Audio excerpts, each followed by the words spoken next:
누가복음 18장 1절에서 8절, 정확한 해석, 5편. 사무엘상 25장도 보면은 다윗은 나발에게 선을 행하였지만 나발은 다윗에게 악을 행하였습니다. 그래서 다윗이 나발에게 악을 악으로 갚아 나발의 집을 멸하려고 하였는데 하나님께서 다윗으로 하여금 직접 원수 갚지 않게 막으시고 하나님이 친히 다윗의 원수를 대신 갚아 나발을 멸하심으로 다윗의 원한과 억울함을 풀어주었습니다. 그래서 사무엘상 25장 39절에 다윗이 하나님께서 나로 하여금 직접 악을 행하지 않게 막으셨다라고 고백한 것입니다.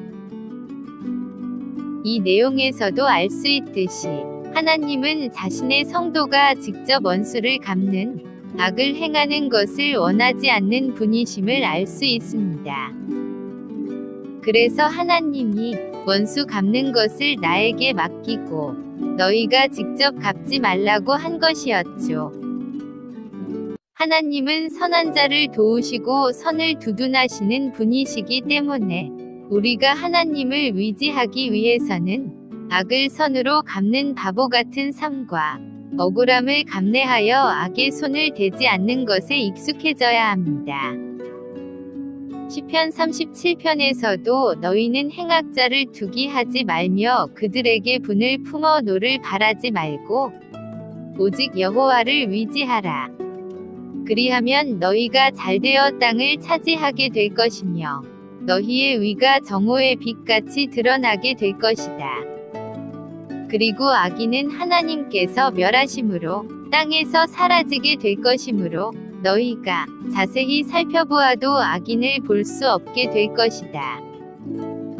만약 너희가 하나님을 의지하지 않고 악인에게 분을 품고 그들을 투기한다면 너희는 행악에 치우치게 될 뿐이니 악인은 하나님께 맡기고 잠잠히 참아 하나님께서 악인을 해결해 주실 것을 믿고 기다려라라고 말하고 있습니다. 그래서 우리는 행악자들에게 당한 악을 악으로 갚는 것을 행하지 말아야 하고 그것은 하나님께 맡기며 살아야 합니다. 이사야서 58장에는 하나님을 의지하며 하나님께 도움을 구하는 기도, 즉 금식에 대한 올바른 모습에 대하여 나와 있는데 하나님께 도움을 구하며 하나님을 의지하여 기도하는 자가 온갖 오락을 누리며 서로 다투고 서로 악한 주먹으로 치고 때리며 자신이 상대에게 당한 억울함을 감수하지도 않고 손해보지 않으려고 자신의 욕심은 다 참고 살아가니 이런 자가 어떻게 하나님을 의지하여 기도하는 자가 될 수 있겠느냐? 하나님이 기뻐하는 금식과 기도는 이웃이 당하는 압제와 흉악의 결박과 멍해의 줄을 풀어주며 그리고 줄인 자를 보거든 내 양식을 나누어주며 정처 없이 떠도는 빈민을 보거든 내 집에 들이며 헐벗은 자를 보거든 입히며 이런 선과 의를 행하는 것이 아니겠느냐? 너희가 이런 선과 의를 행할 때에 하나님이 너희를 도울 것이며 너희가 잘되어 너희의 의와 선이 세상에 빛나게 해주리라. 이것이 하나님이 기뻐하는 금식과 기도이다라고 설명하고 있습니다. 이 말씀에서도 하나님은 선을 격려하고 선을 두둔하시는 하나님이시므로 우리가 하나님께 기도 응답 받기 위해서는 악을 버려야 하며 선을 행하여야 함을 가르쳐 주고 있는 것입니다. 우리는 손해보는 억울함을 감수하고 혹으나 바보처럼 된다 하더라도 악의 손을 대지 말아야 하며 선과 의를 행하는 것이 하나님을 믿고 의지하며 하나님께 기도하는 일임을 결코 잊지 말아야 할 것입니다. 하나님께서는 사람이 무조건 부요한 결과를 얻는 것보다는 어떤 방법과 어떤 과정을 통하여 얻을 것인가를 더 중요하게 여깁니다. 그래서 사람이 어떤 부유한 결과를 얻기 위하여 남을 배려할 줄도 모르며 남에게 양보 없는 이기적인 방법과 남에게 한치도 손해 볼 줄도 모르는 이는 이로 갚는 각박하고도 냉혹한 방법을 사용한다면 하나님이 도와주지 않습니다. 또 이런 사람은 욕심이 가득한 사람이고 욕심만을 추구하는 사람일 것입니다. 반대로 선을 행하며 불쌍한 사람들을 도우며 사는 방법을 택하여 행하면 하나님이 그가 잘되도록 도와주십니다. 그 이유는 하나님은 선을 격려하며 두둔하시는 분이기 때문입니다. 그리고 불쌍한 사람을 돕고 선을 행하는 방법을 택하는 사람 자체도 선을 위하여 부요를 구하는 사람일 것입니다. 이렇게 하나님은 선을 격려하시고 두둔하시는 하나님이신데 이사야서 58장은 하나님이 도와주시기를 바라며 기도하면서도 선은 행하지 않고 욕심만 다 찾고 사는 사람들의 앞뒤가 맞지 않는 행동을 지적한 내용입니다. 다음은 이러한 원리를 재림을 기다리는 신앙에 대입하여 생각해 보겠습니다. 앞에서 살펴본 바와 같이 하나님을 의지하고 믿는 것, 즉 하나님께 기도하는 신앙 안에는 악을 선으로 갚는, 악인을 선대하는 것과 이웃을 선대하는 의로운 삶과 선행을 행하는 행위들이 함축되어 있습니다. 이러한 하나님을 믿는 삶의 특징은 세상의 욕심을 따라 살지 않는 특징이 있습니다.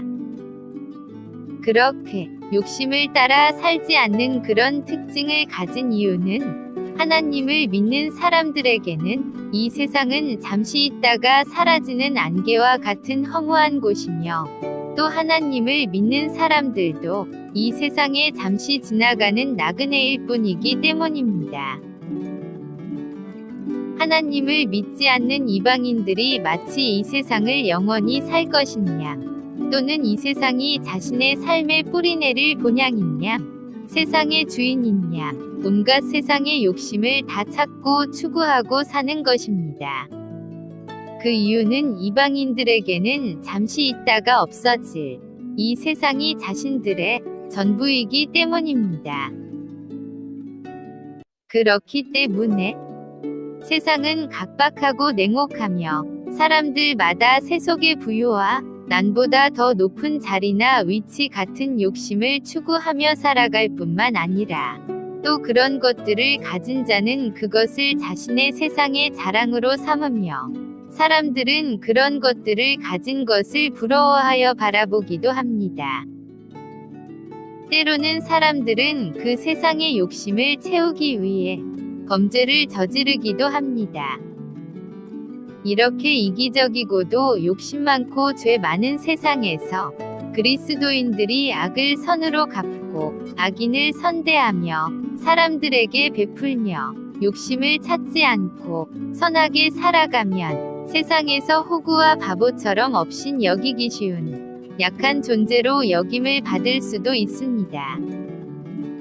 예를 들어 악한 자에게 선을 베풀면 악한 자가 양심의 가책을 받고 선하게 변하는 일도 있겠지만 반대로 악한 자가 악을 행하는 것을 두려워하지 않고 부담 없이 악을 쉽게 행하게 되는 일도 생기며 또 선한 자를 호구와 가치 없인 여겨 무르게 보고 농락하며 괴롭히는 일도 행할 것입니다.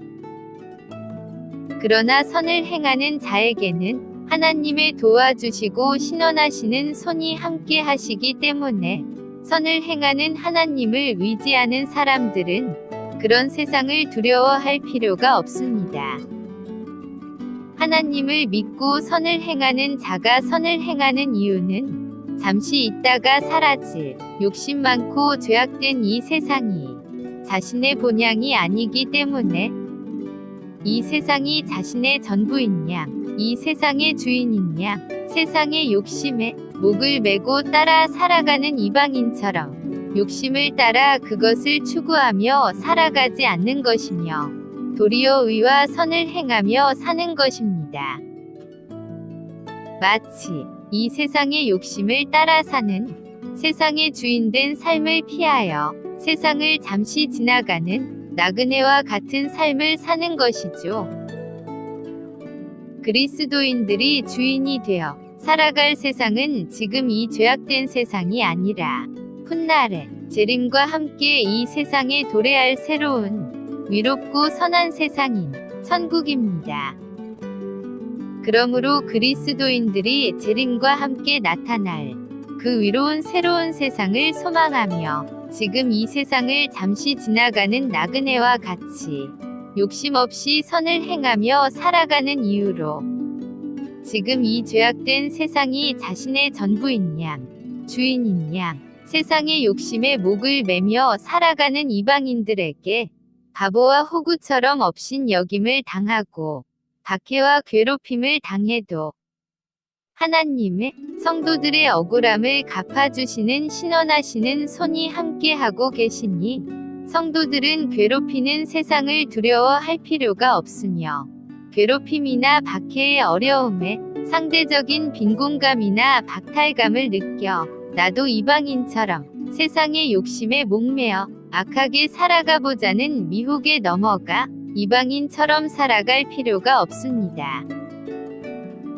그리고 재림 때에 예수님이 성도들을 괴롭혔던 세상을 멸하심으로 성도들의 신원을 풀어주게 될 것입니다. 뿐만 아니라 재림 이후로 나타나는 새로운 세상에 성도들이 들어가서 주님과 함께 주인 노릇하게 될 것입니다.